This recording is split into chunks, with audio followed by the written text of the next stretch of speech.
কথা ছিল মহারাষ্ট্র আর ঝাড়খণ্ডের ইলেকশনটা মিটে গেলেই বাংলা নিয়ে কিন্তু অল আউট ঝাঁপাতে পারে বিজেপির কেন্দ্রীয় নেতৃত্ব।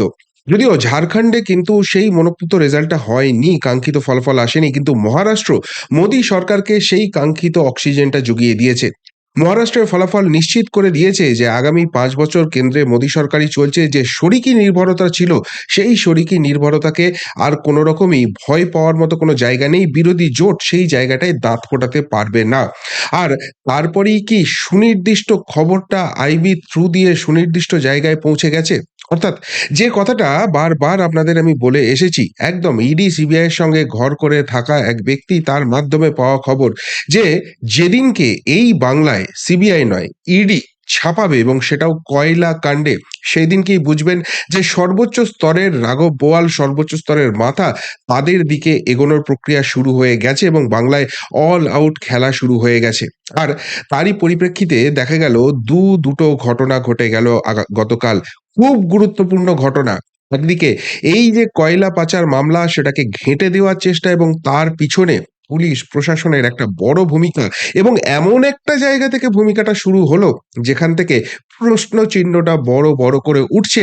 এবং অন্যদিকে দ্বন্দ্ব লেগে গেছে, যুদ্ধ লেগে গেছে, এমন একটা পরিস্থিতি। অর্থাৎ আমাদের মধ্যে দ্বন্দ্ব তৈরি হয়েছে, দলের মধ্যে পারলে তো একজনই পারবে দলটাকে আড়াআড়ি বিভাজিত করতে। সেই বার্তাটা বিজেপির শীর্ষ নেতৃত্বের কাছে পৌঁছে দেওয়া, একটা আই ওয়াশ জিনিস তৈরি করার চেষ্টা, যাতে করে স্পষ্ট হয়ে যায় যে হ্যাঁ, এবার যদি তোমরা চাও তাকে কাজে লাগিয়ে দলটাকে আড়াআড়ি ভাঙতে পারো এবং তারপর তোমরা ক্ষমতা নিয়ে নাও। লক্ষ্য একটাই, ওই যে বিভিন্ন সূত্র থেকে পাওয়া খবর এক জায়গায় করে কনফার্ম রিপোর্টটা আইবি থ্রু দিয়ে সঠিক জায়গায় পৌঁছে গেছে। এবার কিন্তু কয়লা কাণ্ডে ঝাঁপাতে চলছে। আর তাই তাই এই দুই ঘটনা ঘটছে। সত্যিই কি বাংলায় বিভাজনের জায়গা তৈরি হয়ে গেছে? পট পরিবর্তন শুরু হয়ে গেছে? নাকি সবটাই আইওয়াশ এবং বাঁচার চেষ্টা? সবটাই ব্যাখ্যা করব। তবে তার আগে আপনাদের জানিয়ে রাখি যে আমার কিন্তু দীর্ঘদিনের ইচ্ছা ছিল ক্রিকেট নিয়ে একটা আলাদা চ্যানেল করা, যেটা আমি রিসেন্টলি শুরু করেছি। সেখানে আমি রেগুলার ভিডিও আপডেট করছি এবং আজকেও একটা নতুন এপিসোড সেখানে আপলোড করেছি। আপনারা যদি ক্রিকেট ভালোবাসেন, অবশ্যই করে সেই চ্যানেলটা দেখতে পারেন এবং সেই চ্যানেলের লিঙ্ক আমাদের ডেসক্রিপশন বক্সে নিচে দেওয়া আছে, কিংবা প্রিয় বন্ধু ক্রিকেট আমরা ইউটিউবে সার্চ করেও কিন্তু আপনারা দেখতে পারেন।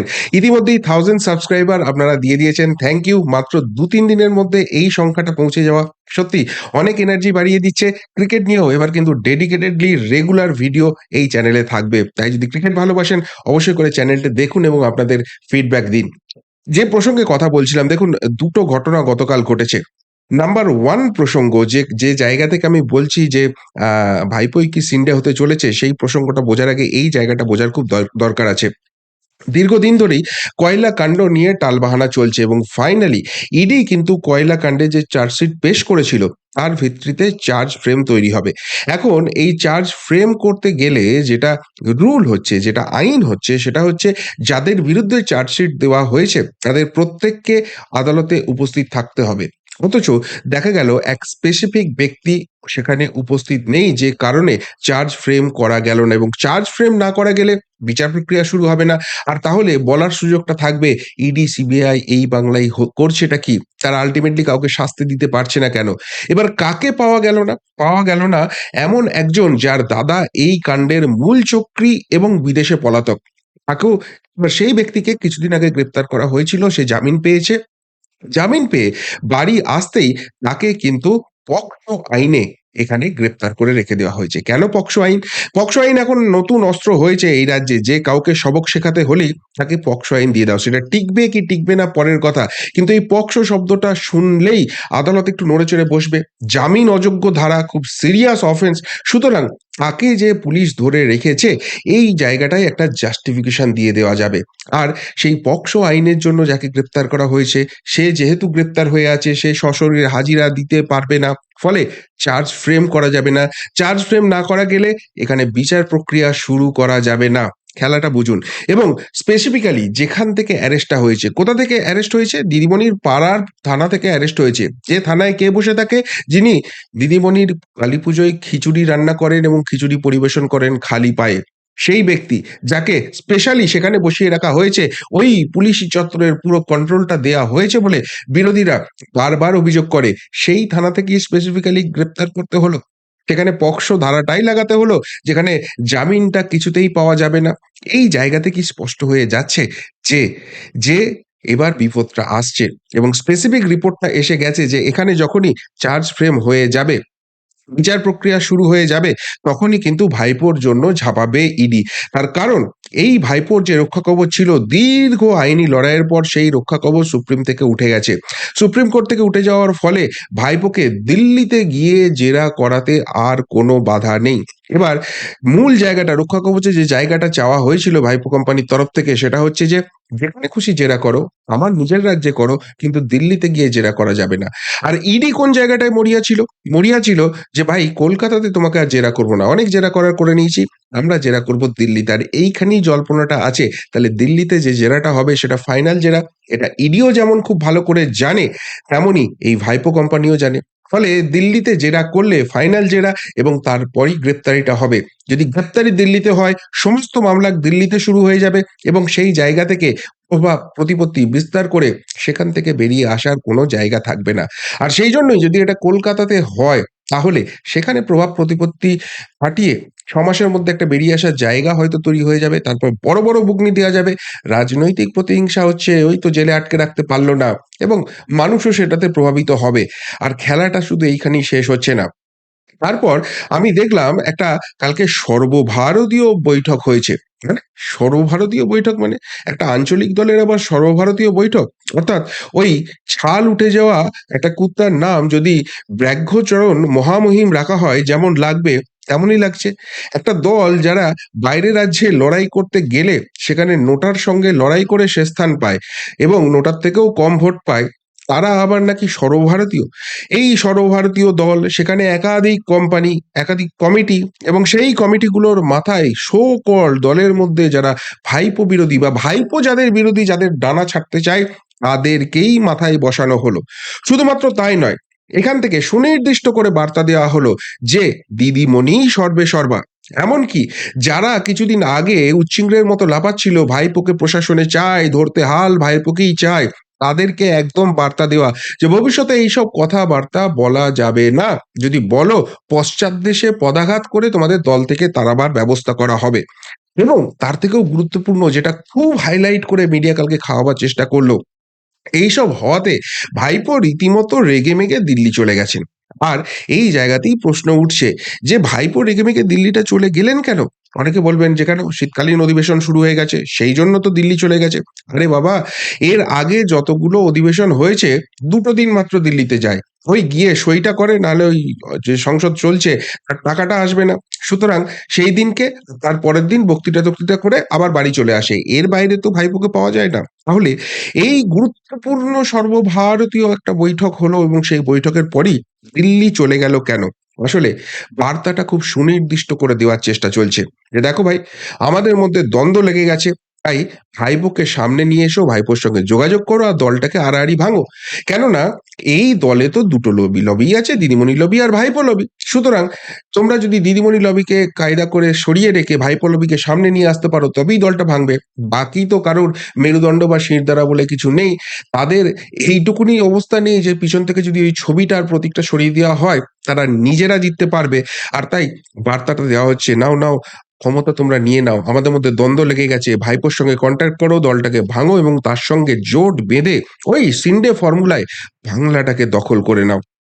কিন্তু এর কারণটা কি? এর কারণটা হচ্ছে, দেখুন, অনেকেই তো অনেক কথা বলে এবং আমিও সেটাতে একমত অনেকটা অংশেই। যে যতক্ষণ না তার আল্টিমেট রেজাল্ট আমরা চোখের সামনে দেখতে পাচ্ছি, বিশ্বাস করার মতো কোনো জায়গা নেই। অনেকদিন অনেক ঝাপাঝাপি হয়েছে, কিন্তু আল্টিমেটলি রেজাল্টটা তো আসেনি। কিন্তু মুশকিলটা হচ্ছে, যতই সেটিং তত্ত্ব নিয়ে পক্ষে বিপক্ষে কথা বাদানুবাদ থাকুক না কেন, একটা জায়গা পরিষ্কার হয়ে গেছে যে বিচারপতিদের একাংশ তারা কিন্তু শিরদাঁড়া সোজা রেখে এই ব্যাপারে একটা হেস্তনেস্ত দেখতে চাইছেন। ফলে কেউ যদি কোথাও সেটিং করতেও চায়, সেটা পলিটিক্যাল সেটিং হতে পারে, সেটা ওই যারা তদন্তকারী সংস্থা তাদেরকে দিয়ে সেটিং হতে পারে, সেই জায়গাটা আর হবে না। এই বিচারপতিরা সেটা হতে দেবেন না। এবার আপনাদের প্রশ্ন হবে যে তাহলে সুপ্রিম কোর্টে গিয়ে বেঁচে যাওয়ার চেষ্টা হবে। সুপ্রিম কোর্টে গিয়ে যে বেঁচে থাকা যাবে না, আর কোনো রকম রেয়াত পাওয়া যাবে না। সেটা প্রধান বিচারপতি হিসেবে সঞ্জীব খান্না মাননীয় তিনি শপথ নেওয়ার ১ম দিনেই প্রমাণ করে দিয়েছেন যে কোনো রাজ্য প্রশাসনকে তিনি বিশেষ সুবিধা দেবেন না। যেটা ন্যায় বিচার সেটাই তিনি করবেন এবং সেই জন্য ২,০০০ কোটির ঝটকা অলরেডি লেগে গেছে।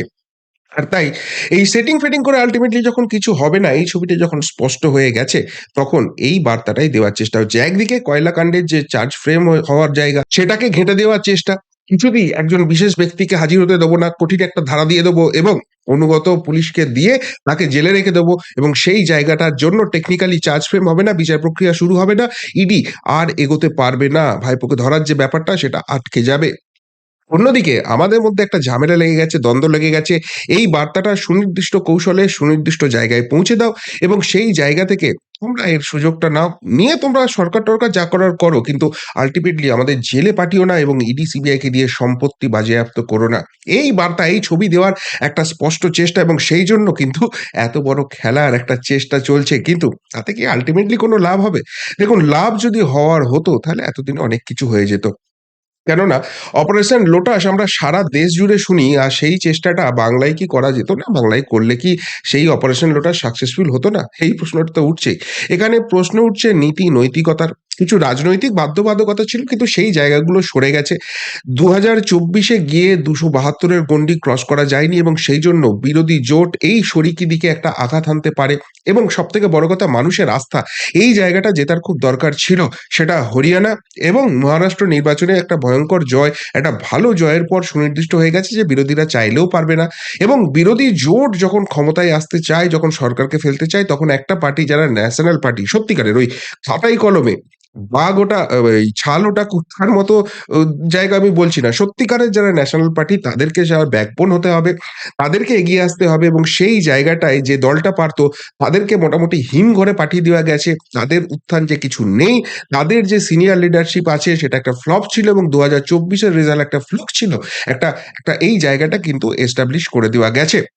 ফলে সামনের পথটা এখন কণ্টকবিহীন হয়ে গেছে। সামনে কাজ বলতে দিল্লিতে নির্বাচন রয়েছে, তার ৬ মাস বাদে বিহারে নির্বাচন রয়েছে, যেটা খুব একটা ইমপ্যাক্টফুল হবে না, খুব একটা ঝামেলার কিছু নয়। সুতরাং এখন থেকে ঝাঁপিয়ে পড়ার একটা সুন্দর সমারোহ হয়ে গেছে এবং সবথেকে বড় কথা যে বিদেশী একটা ব্যাপার ছিল। পাকিস্তান, বাংলাদেশ, চীন এইসব দিয়ে একটা ভারতের মধ্যে অস্থিরতা তৈরি করার জায়গা, সেটা জানুয়ারি অব্দি। জানুয়ারির ২০ তারিখ যখন ডোনাল্ড ট্রাম্প হোয়াইট হাউসে ঢুকে যাবেন তখন সেই জায়গাটাও মোটামুটি মিটিগেট হয়ে যাবে। আর তাই সুবর্ণ সময়, সুবর্ণ সুযোগ যে জায়গা থেকে আল্টিমেটলি যেটা বাংলার মানুষ এতদিন দেখতে চাইছিল সেই অ্যাকশন পিরিয়ডটা শুরু হবে। আর বাংলায় যদি সত্যিই সেই অ্যাকশন পিরিয়ডটা শুরু হয়ে যায়, মানুষ চোখের সামনে যদি দেখতে শুরু করে যে হ্যাঁ, ফল ফলছে। যাদের বিরুদ্ধে এরা কথা বলেছিল, যাদের বিরুদ্ধে আমাদের স্পেসিফিক অভিযোগ রয়েছে তাদেরকেই ঘাড় ধরে এই তদন্তকারী সংস্থারা জেলে পুরছে। তখন ভোট ব্যাংকের হিসেব উল্টোপাল্টা হবেই এবং যতই একটা ডিভিডেন্ড ভোট ব্যাক থাকুক 30% এর কেন, অন্যদিকে 70% জোট বাঁধবে এবং তারাই কিন্তু এদেরকে ক্ষমতায় নিয়ে আসবে। আর একবার ক্ষমতা থেকে সরে গেলে যদি সরাসরি বিপক্ষ শিবির ক্ষমতা পেয়ে যায়, কেন্দ্রের যে দল শাসক দল আছে তারা ক্ষমতায় চলে আসে, তাহলে কি হাল হবে এটা সকলেই বুঝতে পারছে। আর সেই জন্য একটা মরিয়া প্রচেষ্টা হচ্ছে। কিন্তু সেইটা করে কি শেষ রক্ষা হবে? সংশ্লিষ্ট মহল বলছে তো হওয়ার কোনো চান্স নেই। কিন্তু পুরো এপিসোড দেখে আপনাদের কি মনে হচ্ছে? সত্যিই এটা একটা আইওয়াশের চেষ্টা নয়? নাকি সত্যিই দ্বন্দ্ব লেগেছে? সত্যিই পকসো আইনের মতো ভয়ঙ্কর কেস হয়ে গেছে এবং খুব এফিশিয়েন্টলি এখানকার পুলিশ হঠাৎ জাগ্রত হয়ে উঠেছে? উত্তরটা অবশ্যই কমেন্ট বক্সে কমেন্ট করে জানাবেন। এখনকার মতো এখানেই শেষ করলাম। ফেরত আসছি নতুন প্রতিবেদন নিয়ে খুব তাড়াতাড়ি। ভালো থাকবেন, সাথে থাকবেন, পাশে থাকবেন। নমস্কার।